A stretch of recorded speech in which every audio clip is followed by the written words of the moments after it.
بیٹے کے گلے پہ چھری چلا رہے ہیں. آواز آئی وَنَادَيْنَاهُ أَن يَا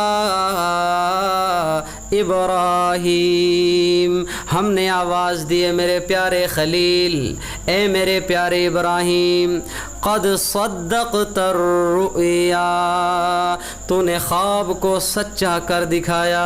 اللہ اکبر. جب ابراہیم علیہ السلام چھری چلا رہے تھے, آواز آئی میرے پیارے ابراہیم.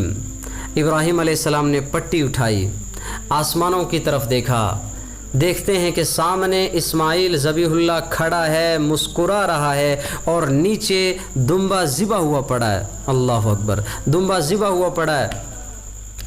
آواز آئی قد صدقت الرؤیا, ابراہیم خواب سچا کر دکھایا. میرے پیارے خلیل, تو نے میرا سینہ ٹھنڈا کیا, تو نے میرا دل باغ باغ کیا, میرے حکم کی تعمیل کی. اللہ. وَنَادَيْنَاهُ أَن يَا إِبْرَاهِيمُ, اے میرے پیارے خلیل, قد صدقت الرؤیا.